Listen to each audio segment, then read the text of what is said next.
ಯಾರು?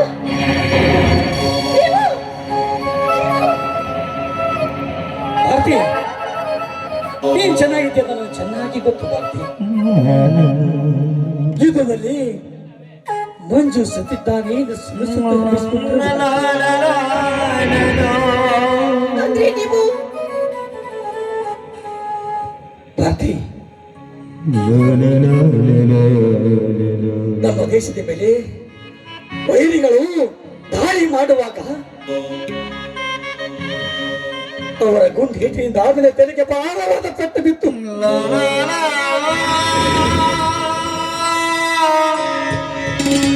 ನಾನಲ್ಲೇ ಪ್ರತಿ ತಪ್ಪಿ ಬಿದ್ದುಬಿಟ್ಟೆ. ಸತ್ತ ಸಾವಿರಾರು ಸೈನಿಕರಲ್ಲಿ ಮಂಚುದು ಇದ್ದಾನೆ ಎಂದು ಘೋಷಣೆ.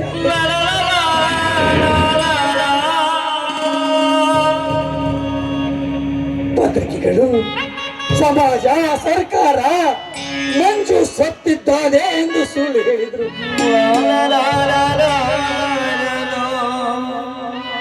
ಆದ್ರೆ ಯಾರೋ ಪುಣ್ಯಾತ್ಮರನ್ನು ಎತ್ತುಕೊಂಡು ಹೋಗಿ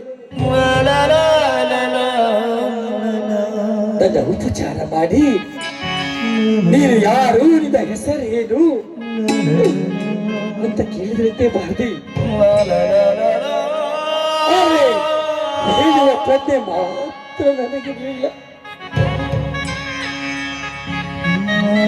ನನಗೆ ಪ್ರಜ್ಞೆ ಬಂದಾಗ ನನ್ನ ಭಾರತೀಯನ್ನು ನೋಡಬೇಕು ಎಂದು ಹಂಬಲದಿಂದ ಓಡಿ ಬಂದ್ಬಿಟ್ಟೆ ಭಾರತಿ.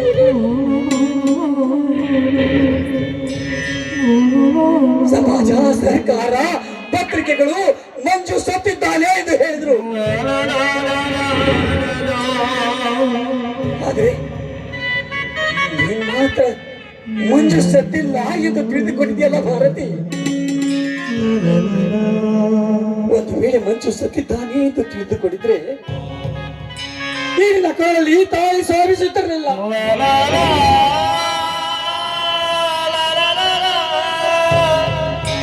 ನಿನ್ನ ಕೋಳಿ ತಾಳಿದ ಮೇಲೆ ಮಂಜು ಬದುಕಿದ್ದಾನೆ ಎಂದು ತಿಳಿದುಕೊಂಡಿದ್ದೆ ಭಾರತಿ.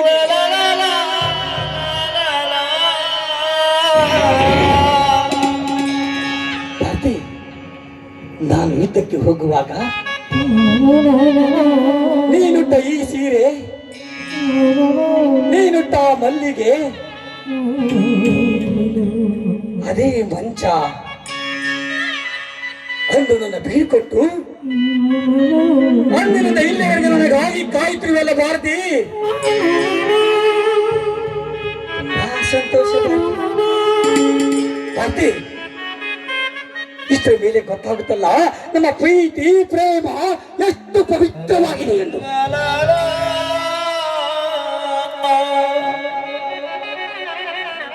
ಭಾರತಿ, ಯಾಕೆ ನಾನಷ್ಟೊಂದು ಮಾತನಾಡೋ ಮೌನವಾಗಿದೆಯಲ್ಲ? ಯಾಕೆ? ನನ್ನ ಗಂಡ ಮನೆ ಬಿಟ್ಟು ಹೋಗಿ 3 ವರ್ಷಗಳಾಗಿ ಎಲ್ಲಿಯಾದರೊಂದು ಮತ್ತೊಂದು ಮದುವೆಯಾಗಿದ್ದಾನೆ ಎಂದು ತಿಳಿದುಕೊಂಡಿದ್ದ ಭಾರತಿ. ಅಂತ ಕೆಲಸ ನಾನು ಮಾಡಿಲ್ಲ ಭಾರತಿ, ಮಾಡಿಲ್ಲ. ಯಾಕೆ ಗೊತ್ತಾ? ಅಂತ ಕೆಲಸ ನೀನು ಮಾಡಿಲ್ಲ ಅಂದ್ಮೇಲೆ ಮತ್ ನಾನು ಯಾಕೆ ಮಾಡ್ಲಿ ಭಾರತಿ?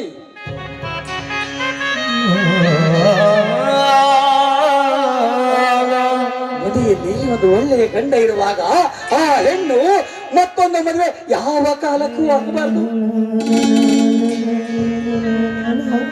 ಮನೆಯಲ್ಲಿ ಒಂದು ಒಳ್ಳೆಯ ಹೆಂಡತಿ ಇರುವಾಗ ಗಂಡ ಮತ್ತೊಂದು ಮದುವೆ ಯಾವ ಕಾಲಕ್ಕೂ ಆಗಬಾರ್ದು ಭಾರತಿ. ಅಂತ ಕೆಲಸ ಮಾಡುವುದು ಈ ಸಮಾಜ ಜಾರಣಿಯ ಮಕ್ಕಳು ಎಂದು ಕರೆಯುತ್ತಾರೆ.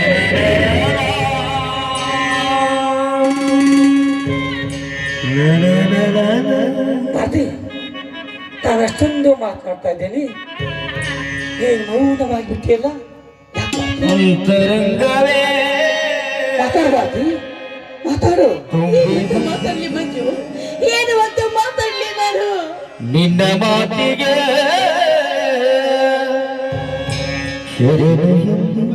ಅಂದ್ರೆ ನಿನ್ನ ಮಾತಿನ ಅರ್ಥ ಒಲವೇ ನನ್ನ ಬರಲಾಗಿಲದು ಬಾಸು ಈ ಪ್ರೇಮ ಬಿಡಿ ಮಂಜು ನನ್ನನ್ನ. ಯಾಕೆ ಬರ್ತಿ ನಾನೇ ಮುಟ್ಟಬಾರ್ದ ಸಾವಿರಾರು ಜನರ ಸಮ್ಮುಖದಲ್ಲಿ ಅಗ್ನಿ ಸಾಕ್ಷಿಯಾಗಿ ಮರೆಯದ ಈಗ ಗುರುವಿಗೆ ತಾಳಿ ಕಟ್ಟಿದ ಗಂಡ ಕಡೆ ನಾನು ಮನಸ್ಸಿನ ಸಂಯಮ ಯಾಕೆ ನಾನು ಮುಟ್ಟಬಾರ್ದ ಬರ್ತಿ ಹೌದು ಮಂಜು, ನೀವು ನನ್ನ ಗಂಡ ಹೌದು, ಆದ್ರೆ ನಾನು ನಿಮ್ಮ ಹೆಂಡತಿ ಅಲ್ಲ ಮಂಜು, ನಿಮ್ಮ ಹೆಂಡತಿ ಅಲ್ಲ. ಒಲವ ಗೀತಕ್ಕೆ ಅದೇ ಏನ್ ಹೇಳ್ತಾರೆ ಏನಿನ್ನು ಮಾತಿನ ಅರ್ಥ ಹೇಳು ಹೌದು ಮಂಜು, ಅಂದು ಯುದ್ಧದಲ್ಲಿ ನೀವು ಸತ್ತರಿ ಅಂತ ಸುದ್ದಿ ಬಂತು. ಜನರು ಕೂಡ ಅದೇ ರೀತಿಯಾಗಿ ಕೂಗಾಡಿದ್ರು, ಕಿರಿಚಾಡಿದ್ರು. ನಾನು ಅದನ್ನೇ ನಂಬಿದೆ. ಆದ್ರೆ ತಿರುಗಿ ನೋಡುವಷ್ಟರಲ್ಲಿ ಆ ವಿಧಿ ನನ್ನ ಇತಿಹಾಸವನ್ನೇ ಬದಲಾಯಿಸಿ ಬಿಡಿತು ಮಂಜು, ಬದಲಾಯಿಸಿ.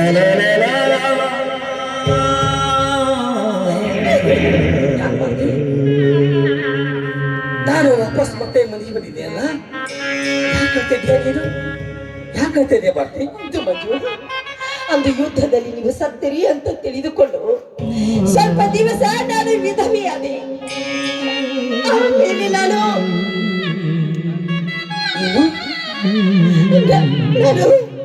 ಮತ್ತೊಂದು ಮದುವೆಯಾದೆ ಮಂಜು. ಈ ಪ್ರೇಮ ಮರೆಯದ ಮನಸ್ಸಿನ ಸಂಯಮ ಹಸಿರುಗಿರಿಗಳೆಲ್ಲವೂ ಬಲವ ಗೀತೆ ಕೇಳಲಿ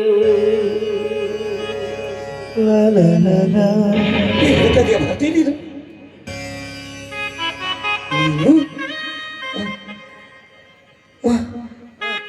ಮತ್ತೊಂದು ಮದುವೆಯಾಗಿದೆಯಾ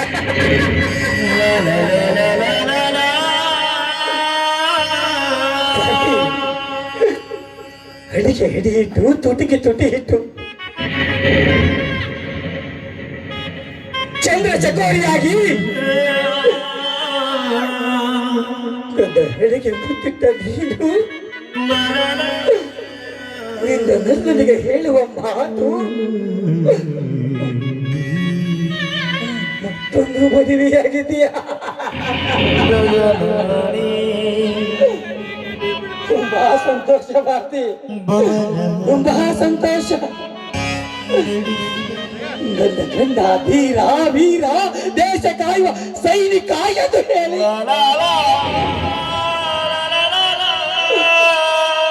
ಯುದ್ಧ ಮಾಡಿ ಮರಳಿ ಮನೆಗೆ ಬಂದಾಗ ನೀನು ಹೇಳುವ ಮಾತು ಮತ್ತೊಂದು ಮದುವೆಯಾಗಿದೆಯಾ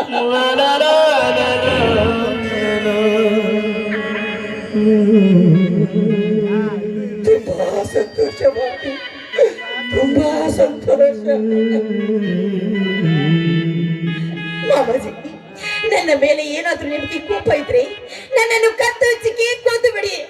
ಆದ್ರೆ ನಿಮ್ಮ ಮಾತಿನಿಂದ ಈ ರೀತಿ ನನಗೆ ಚಿತ್ರ ಹಿಂಸೆ ಪಡಿಬೇಡಿ ಮಾವ, ಕೊಡಬೇಡಿ. ಇದನ್ನು ಕೊಂದು ಮಾನವ ಪಾಪಕ್ಕೆ ಗುರಿಯಾಗಲೇ ಬರುತ್ತೆ. ಯಾಕಂದ್ರೆ ನಾನೊಬ್ಬ ಸನ್ಯಾಸಿ. ಹೆಂಡತಿಯ ಪ್ರೀತಿ ಅರಿಯದಷ್ಟು ದೇಶ ಪ್ರಸ್ಥಾನ ನೋವೆಯ ಕ್ಷಣ ನಿನ್ನ ಕತ್ತರಿಸಿ ನಾನವ ಪಾಪಕ್ಕೆ ಗುರಿಯಾಗಲಿ. ನೀನು ದೂರವಾದರೆ ಭಾರತಿ, ಒಂದು ವೇಳೆ ನೀನೇ ನನ್ನ ಕತ್ತು ಹಿಚಿಕೆ ಬಿಡಬಾರದೆ. ನೋಡಿ, ನನ್ನ ಮೇಲೆ ಕೋಪ ಇದ್ರೆ ನೀವು ಯಾವ ಶಿಕ್ಷೆಯನ್ನು ಕೊಟ್ಟರು ಕೂಡ ಅದನ್ನು ನಾನು ಅನುಭವಿಸೋದಕ್ಕೆ ಸಿದ್ಧರಿದ್ದೇನೆ. ಆದ್ರೆ ನನ್ನ ಹಣ ಬರಹದಲ್ಲಿ ಮತ್ತೊಂದು ಮದುವೆ ಆಗ್ಬೇಕು ಅಂತ ಬರ್ದಿದ್ರೆ ಯಾರಿಂದಲೂ ತಪ್ಪಿಸೋದಕ್ಕೆ ಸಾಧ್ಯವಿಲ್ಲ. ಅದೇ ರೀತಿಯಾಗಿ ನನ್ನ ಜೀವನದಲ್ಲಿ ನಡೆದು ಹೋಗಿದೆ. ಬೇಕಾದ್ರೆ ಕೋಪ ಇದ್ರೆ ನನಗೆ ಯಾವ ಶಿಕ್ಷೆಯನ್ನು ಕೊಡಿ ಮಾವ, ಕೊಡಿ. ನಿನ್ನ ಮಾತಿಗೆ ಭಾರತಿ, ನಿನಗೆ ಶಿಕ್ಷೆ ಕೊಡುವಷ್ಟು ದೊಡ್ಡವರು ನಾನಲ್ಲ ಭಾರತಿ, ನಾನಲ್ಲ.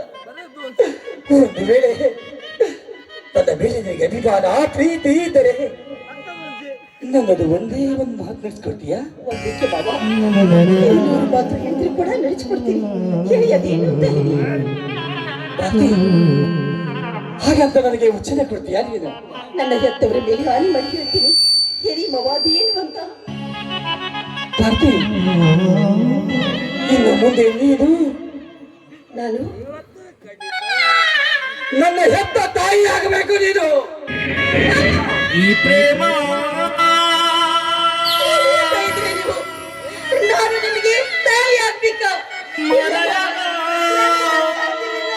ಮನಸ್ಸಿನ ಸತ್ಯವ ಭಾರತಿ, ಇದು ಅನಿವಾರ್ಯ ಭಾರತಿ, ಅನಿವಾರ್ಯ. ಯಾಕಂದ್ರೆ ನಿನ್ನ ಗಂಡನಾಗಿ ಈಗ ಯಾವ ಸುಖವನ್ನು ನಾನು ಕೊಡಲೇ ಇಲ್ಲ. ದೇಶ ಕಾಯುವ ಸೈನಿಕನಾಗಿ ಹೆಂಡತಿಯ ಪ್ರೀತಿ ಅರಿಯದಷ್ಟು ದೇಶ ಭ್ರಷ್ಟನಾಗಿ,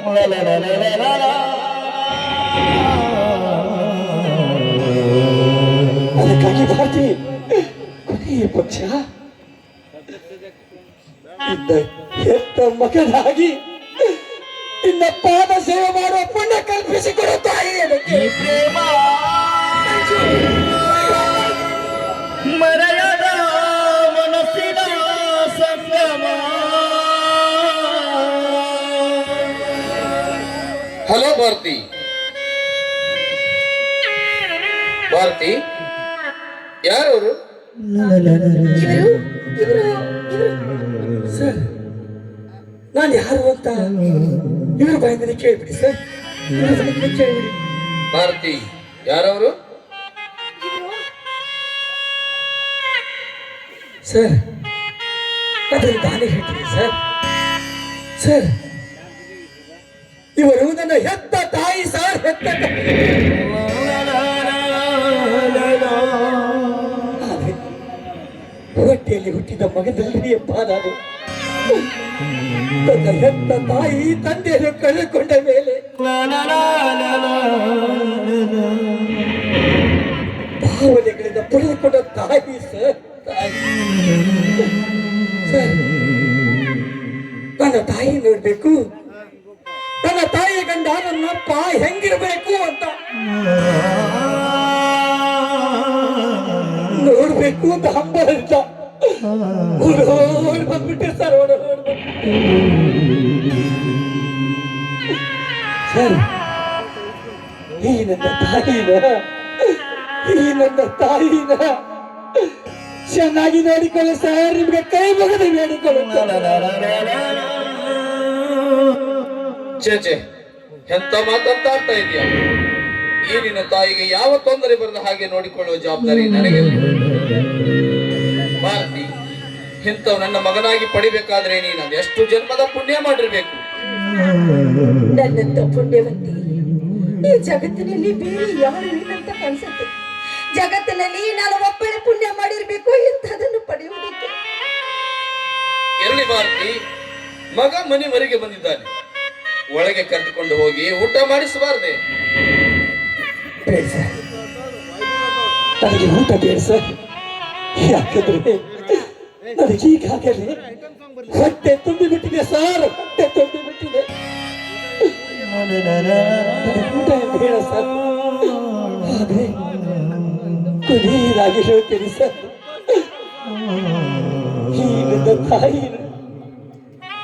ಈ ನನ್ನ ತಾಯಿನ ಯಾವ ತೊಂದರೆ ಬರದೆ ನೋಡಿಕೊಳ್ಳಿ ಸರ್, ಕೈ ಮುಗಿದು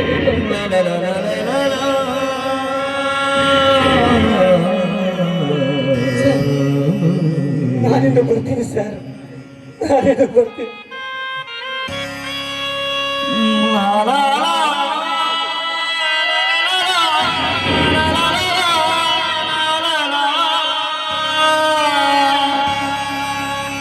la la la la la la la la Bharati, ಬೇಗ ಬರಬೇಕಾದವನು ತಡ ಮಾಡಿ ಬಂದೆ, ದಯವಿಟ್ಟು ಕ್ಷಮಿಸಬೇಕು ಭಾರತಿ. ಅದೆಲ್ಲ ಇರ್ಲಿ, ಹೊರಗಡೆ ಹೋಗಿ ಕೈ ಕಾಲು ಮುಖ ತೊಳೆದುಕೊಂಡು ಆಮೇಲೆ ಊಟ ಮಾಡಿದ್ರಂತೆ. ಅದೆಲ್ಲ ಆಮೇಲೆ. ಮತ್ತೇನ್ ಬೇಕು ನಿಮ್ಗೆ? ಪ್ರಯಾಣ ಮಾಡಿ ತುಂಬಾ ಸುಸ್ತಾಗಿದೆ, ಒಂದು ಇಂಪಾದ ಗೀತೆಯನ್ನು ಹಾಡಬಾರ್ದೆ?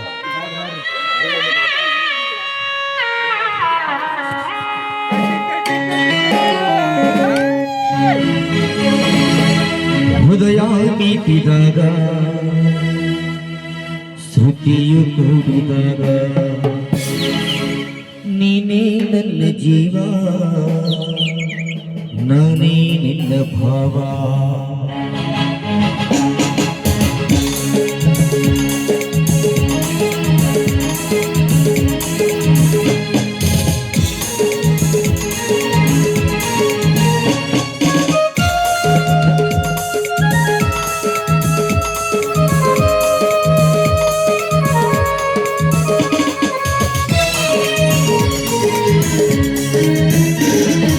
ಹೃದಯ ಮೀಟಿದಾಗ ಶ್ರುತಿಯು ಕೂಡಿದಾಗ ನೀನೇ ನನ್ನ ಜೀವ, ನಾನೇ ನಿನ್ನ ಭಾವ.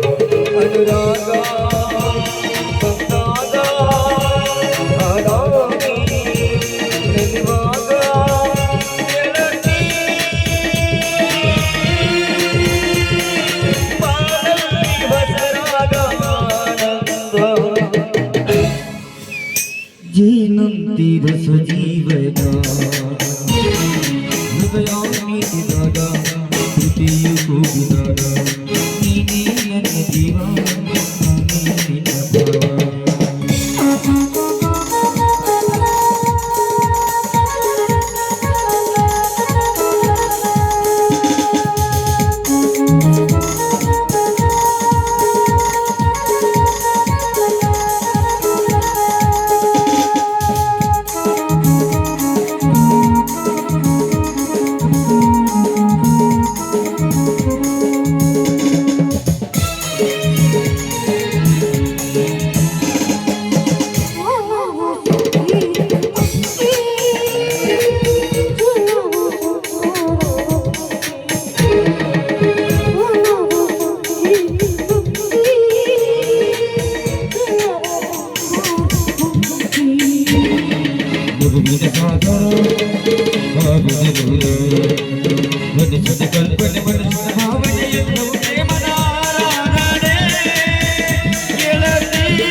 ಎಂತ ಶಿಕ್ಷೆಯನ್ನು ಕೊಟ್ಟು ಬಿಟ್ಟೆಪ್ಪ ನನಗೆ ನೆನ.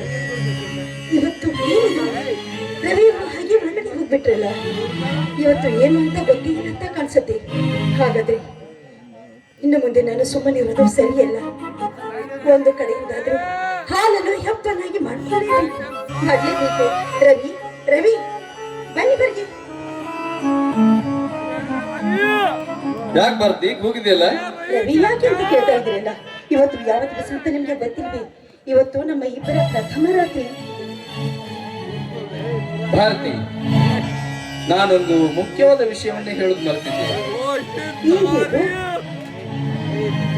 ಬೆಂಗಳೂರಿಂದ ಬರುವಾಗ ಜ್ವರ ಬರೋ ಸಲುವಾಗಿ ಡಾಕ್ಟರ್ ಹತ್ರ ಹೋಗಿದ್ದೆ. ಹೌದಾ? ಏನಂದ್ರು ಡಾಕ್ಟರ್? ನಾನು ನನ್ನ ಸ್ನೇಹಿತ ಡಾಕ್ಟರ್ ಹತ್ರ ಹೋದಾಗ ಡಾಕ್ಟರು ನನ್ನ ಸ್ನೇಹಿತನ ಜೊತೆ ಮಾತಾಡೋದನ್ನ ಮರೆಯಲ್ಲಿ ಅಂತ ಕೇಳಿಸ್ಕೊಂಡೆ.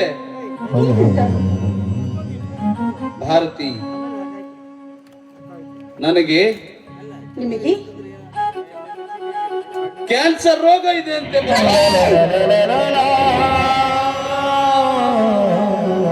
ಅದಕ್ಕಾಗಿ ಸ್ವಲ್ಪ ದಿನಗಳ ಕಾಲ ಹೆಣ್ಣಿನಿಂದ ದೂರ ಇರಬೇಕೆಂದು ಡಾಕ್ಟರ್ ಸಲಹೆ ನೀಡಿದ್ದಾರೆ.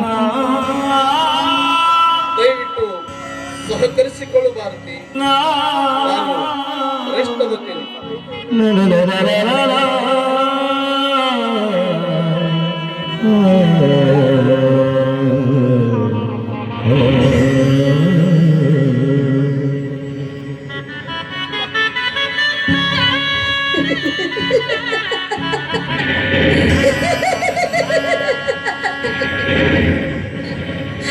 ದೇವರೇ, ಮಾಡಿಕೊಂಡ ಗಂಡನ ಹೃದಯದಲ್ಲಿ ಪ್ರೀತಿಯನ್ನು ಬಚ್ಚಿಡ್ಬೇಕು ಅಂತ ಎಷ್ಟು ಪ್ರಯತ್ನ ಪಟ್ಟೆ,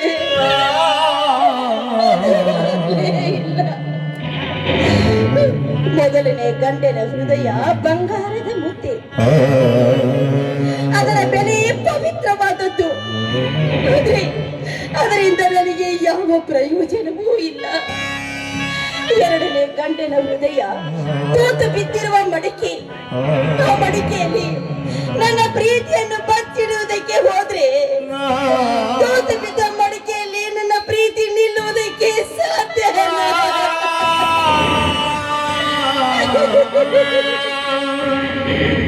ಮೆಚ್ಚಿದೆ ಬ್ರಹ್ಮ, ಮೆಚ್ಚಿದೆ ಈ ನಿನ್ನ ಕೃತ್ಯಕ್ಕೆ.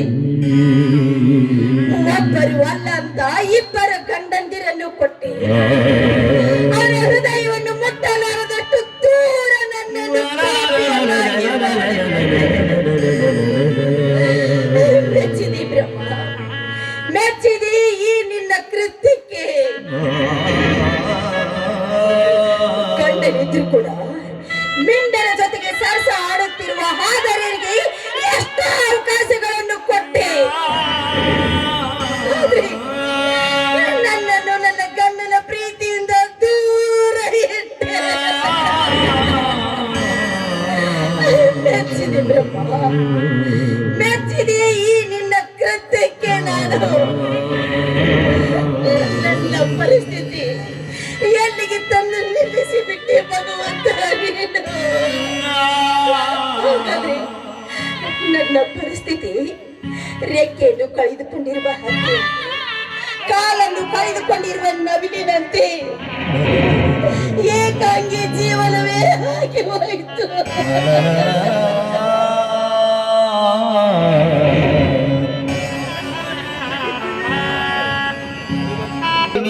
ಬಲೆಯಾರೆ ಮಾತೆಯ ಮಡಿಲು ಕರಿದಾಗೈತಿ ಕಾಣದೆ ಕುರೆಯಾದೆ ಹೋಗಿ ಬಂದಾರ ಮಗನ ಬಂದಾರ ಯೋಗಿ ನೀನು ಮರೆಯಾದೆ ಭಕ್ತಿ ಬಂದಾರ ಸತ್ತು ಸಿಂಧೂರ ಯೋಗಿ ನೀನು ಸೆರೆಯಾದೆ ನೀನಾಗೆ ಕಲ್ಲಾದೆ ಹೋಗರಸಿ ನೀನಂದು ಹೋಗು ನೀನಾಗೆ ಕಲ್ಲಾದೆ ಹೋಗರಸಿ ನೀನಂದು ಹೋಗು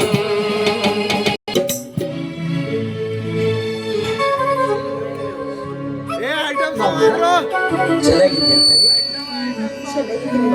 ನೀವ್ ಹೇಗಿದ್ದೀರ ನೋಡಿ, ದಯವಿಟ್ಟು ಈ ಮಾತೋಶ್ರೀ ಎಂಬ ಭಾವನೆಯಿಂದ ನನ್ನನ್ನು ಕರಿಬೇಡಿ. ಯಾಕೆಂದ್ರೆ ನಾನು ನಿಮ್ಮನ್ನು ಎಷ್ಟೇ ಮರಿಬೇಕು ಅಂತ ಪ್ರಯತ್ನ ಪಟ್ಟರು ಕೂಡ ನಿಮ್ಮ ಪ್ರೀತಿಯನ್ನು ನನ್ನಿಂದ ಮರೆಯುವುದಕ್ಕೆ ಆಗ್ತಾ ಇಲ್ಲ ಮಾವ, ಆಗ್ತಾ ಇಲ್ಲ. ಇನ್ನೊಂದು ಸಲ ನಿನ್ನ ಬಾಯಿನಂತ ಮಾತು ಬರಬಾರ್ದು. ಯಾಕಂದ್ರೆ ಹೆತ್ತ ತಾಯಿನೇ ಹೆತ್ತ ಮಗಳನ್ನು ಕಾರಣದ ದೃಷ್ಟಿಯಲ್ಲಿ ನೀಡುವಂತಾಗುತ್ತೆ.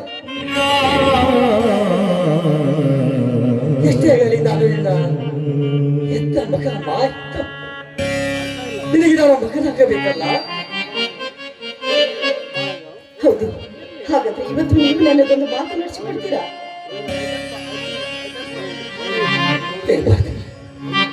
ನೋಡಿ, ನೀವು ಯಾವತ್ತಿದ್ರು ಒಂದೇ ಒಂದು ಸಲ ನಮ್ಮ ಮನೆಗೆ ಬಂದು ನನ್ನ ಕೈ ಹಾರಿ ಊಟ ಮಾಡ್ಕೊಂಡು ಹೋಗ್ತೀರಾ ಮಂಜು?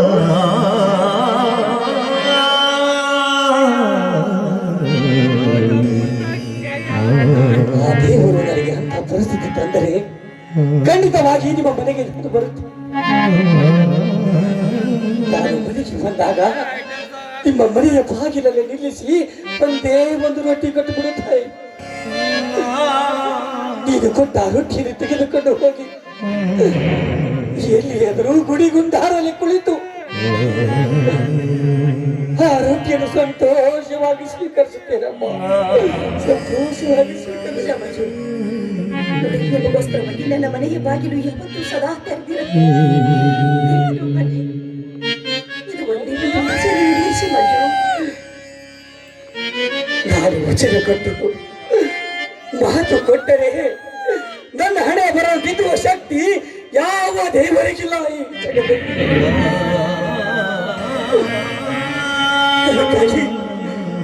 ನನಗೆ ನನ್ನವರು ತನ್ನವರು ಎಂಬುದು ಯಾರು ಇಲ್ಲ.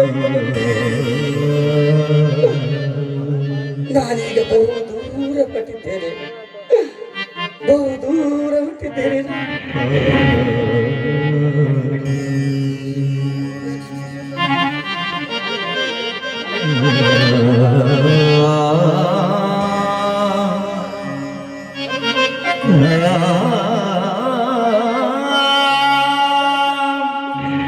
ಚಿನ್ನ ತಂತಾರನಿ ಜ್ಯೋತಿ ಕನ್ನ ಕೊರೆದ ಮರೆಯಾಗೇತಿ ನಿನ್ನ ಜಂತನಿಗೇನೈತಿ ನಿನ್ನ ತ್ಯಾಗನಗೇತಿ ವಿಧಿಯಾಟರಾಗ ಕತೆ ತುಂಬಿ ಓರಾಯ ಕಥೆಯಾದಯ ಚಿನ್ನ ತಂತಾರನಿ ಜ್ಯೋತಿ ಕನ್ನ ಕೊರೆದ ಮರೆಯಾಗೇತಿ ನಿನ್ನ ಜಂತನಿಗೇನೈತಿ. ನಿಲ್ಲು ಭಾರತಿ, ನನ್ನ ಆತ್ಮದಲ್ಲಿ ಒಂದು ಪ್ರಶ್ನೆ ಕಾಡ್ತಾ ಇದೆ. ನಿರ್ಭಯದಿಂದ ಉತ್ತರ ಹೇಳು. ಕೇಳಿರಲಿ, ಅದೇನು ಪ್ರಶ್ನೆ ಅಂತ ಕೇಳಿ. ನಿನ್ನ ಮೊದಲನೇ ಗಂಡ ಮಂಜು ಸತ್ತಿದಾನೋ ಅಥವಾ ಬದುಕಿದಾನೋ? ನನ್ನ ಮದುವೆ ಆಗುವುದಕ್ಕಿಂತ ಮುಂಚಿತವಾಗಿ ಮಂಜು ಸತ್ತಿದ್ರು. ಆದ್ರೆ ನನ್ನ ಮದುವೆ ಆದ್ಮೇಲೆ ಮಂಜು ಮತ್ತೆ ಜೀವಂತವಾಗಿ ಬಂದಿದ್ದಾರೆ. ಸುಳ್ಳು ಹೇಳ್ತಾ ಇದೀಯ. ಮಂಜು ಸತ್ತೇ ಇಲ್ಲ. ಮಂಜು ಸತ್ತ ಅಂತ ಮಂಜುವಿಗೆ ಮೋಸ ಮಾಡಿ ನನ್ನ ಕೈಯಿಂದ ತಾಳಿ ಕಟ್ಟಿಸಿಕೊಂಡಿ. ಸತ್ತವರೆಂದಾದರೂ ಬದುಕಿ ಬರುವುದುಂಟೆ ಭಾರತಿ? ಒಂದು ವೇಳೆ ಮಂಜು ಸತ್ತಿದ್ದಾನೆ ಅಂತ ಸತ್ತರೂ ಕೂಡ ಯಾಕೆ ನನಗೆ ಮೋಸ ಮಾಡಿದೆ? ಇಲ್ಲ ರವಿ, ನಾನು ನಿಮಗೆ ಮೋಸ ಮಾಡಿಲ್ಲ. ಈ ವಿಷಯವನ್ನು ನಿಮಗೆ ತಿಳಿಸಬೇಕು ಅಂತ ನಾನು ಎಷ್ಟೇ ಪ್ರಯತ್ನ ಪಟ್ಟೆ, ಆದ್ರೆ ಮೊದಲು ನೀವು ನನಗೆ ಹೇಳಿದ ಮಾತಂತೂ ನನಗೆ ನೆನಪಿಗೆ ಬಂತು. ಒಂದು ವೇಳೆ ನಾನೇನಾದ್ರೂ ವಿಷಯ ತಿಳಿಸಿದ್ರೆ ನೀವು ಭೂಮಿ ಮೇಲೆ ಬದುಕೋದಿಲ್ಲ ಅಂತ ನನಗೆ ಗೊತ್ತಾಗಿ ನಾನು ಈ ವಿಷಯನ ನಿಮಗೆ ತಿಳಿಸಲಿಲ್ಲ ರವಿ, ತಿಳಿಸಲಿಲ್ಲ. ಎಲ್ಲಿ ಭಾರತಿ, ನೀ ಮೋಸ ಮಾಡದೇ ಇದ್ರೂ ಚಿಂತೆ ಇಲ್ಲ. ನಾನೊಂದು ವಿಷಯ ಕೇಳ್ತೀನಿ, ನಡೆಸ್ಕೊಡ್ತೀಯ ಭಾರತಿ? ಏನು ಹೇಳಿ ರವಿ?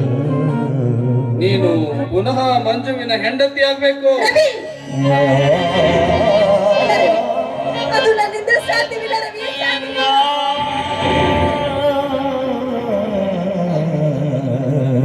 ಯಾವತ್ತಿಗೂ ಹಾಲು ಮೊಸರು ಹಾಕೋದು, ಮೊಸರು ಹಾಲಾಗುವುದಕ್ಕೆ ಸಾಧ್ಯವಿಲ್ಲ ರವಿ, ಸಾಧ್ಯವಿಲ್ಲ. ಭಾರತಿ, ಬೇವಿನ ಮರ ಎಷ್ಟೇ ಕಹಿಯಾದ ರೋಗಕ್ಕೆ ಔಷಧಿ ಆಗ್ತದೆ. ಅದೇ ರೀತಿಯಾಗಿ ಕಹಿಯಾದ ಮಂಜುವಿನ ಬಾಳಿಗೆ ನೀನು ಔಷಧಿಯಾಗಿ ಹೋಗಲೇಬೇಕು. ಇಲ್ಲ ರವಿ, ನಾನೇನಾದ್ರೂ ಹಾಗೆ ಹೋದ್ರೆ ನೀವು ನನ್ನನ್ನು ಬಿಟ್ಟು ಬದುಕೋದಕ್ಕೆ ಸಾಧ್ಯನಾ?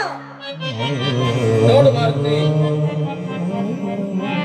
ಮಾಡಿಕೊಂಡ ಹೆಂಡತಿಯನ್ನೇ ತಾಯಿ ಎಂದು ಹೇಳಬೇಕಾದ್ರೆ ಅವನಲ್ಲಿ ಅದೆಂತ ಗುಣ ಇರಬೇಕು. ನಡೆ ಭಾರತಿ, ಇವತ್ತೇ ಹೊಸ ಬಟ್ಟೆ ಉಟ್ಟು ಮುಡಿಗೆ ಹೂ ಮುಡಿದು ನಡೆ ನನ್ನೊಂದಿಗೆ. ಅವನ ಪಾದಕ್ಕೆ ಅರ್ಪಿಸಿ ನಾನೇ ನಿಮ್ಮ ಮಗನಾಗಿರುತ್ತೇನೆ. ಇಲ್ಲ ರವಿ, ಇದು ನನ್ನಿಂದ ಸಾಧ್ಯವಿಲ್ಲ. ನೋಡು ಭಾರತಿ, ನನ್ನ ಮಾತನ್ನು ನೀನು ಕೇಳಲೇಬೇಕು.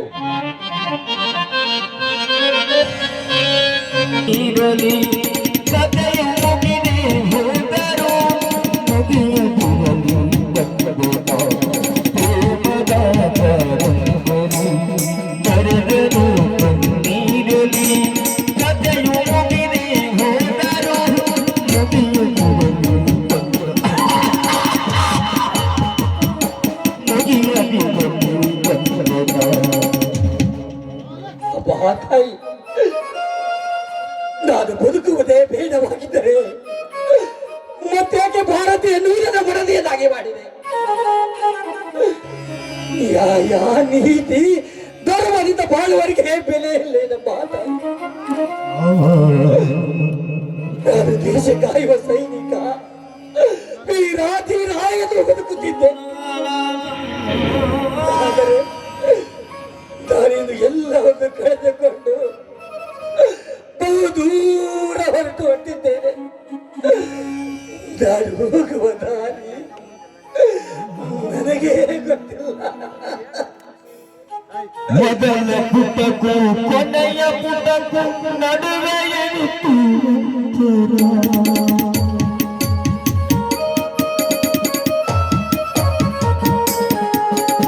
ಮೊದಲ ಪುಟಕ್ಕೂ ಕೊನೆಯ ಪುಟಕ್ಕೂ ನಡುವೆ ಎನಿತು ಅಂತರ ಒಂದು ಹೋಗುವ ಸ್ನೇಹ ಸಾಲು ನಿಮ್ಮ ಮುಂದದಿರೋ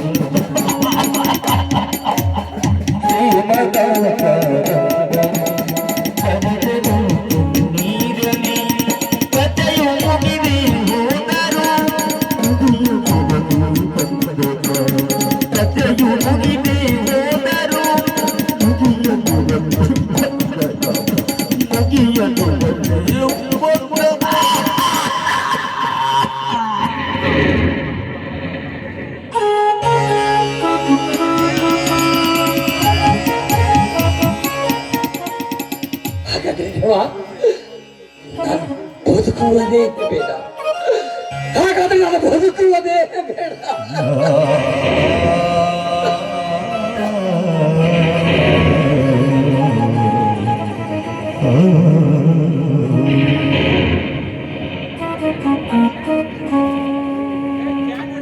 ಮೊದಲ ಪುಟಕ್ಕೂ ಕೊನೆಯ ಮಂಜು ಗಾಢ ನಿದ್ರೆಯಲ್ಲಿ ಮಲಗಿರುತ್ತಾನೆ. ಅವನ ಸ್ವಪ್ನ ಲೋಕದ ಸುಂದರಿಯಾಗಿರುವ ನೀನು ಅವನ ನಿದ್ದೆಯನ್ನು ಭಂಗ ಮಾಡಿದರೆ ಯಾವ ದೋಷವೂ ತಟ್ಟಲಾರದು. ಹೋಗು, ಅವನನ್ನು ಎಬ್ಬಿಸಿ ಪಾದಕ್ಕೆ ಅರ್ಪಿತಳ. ರವಿ, ಹೋಗು ಭಾರತಿ.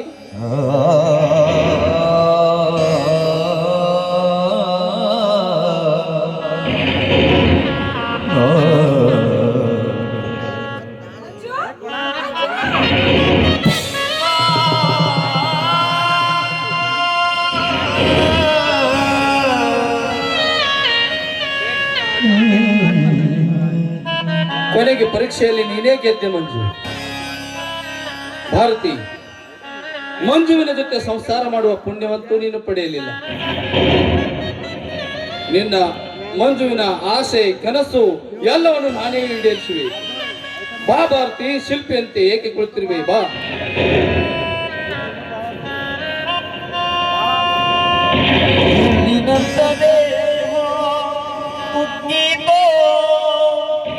ಪರೋಕ್ಷವಾಗಿ ಹೋಯಿತು ಕೊಂದನೆ ಬಾ ಎಂದು ಕರೆಯುವ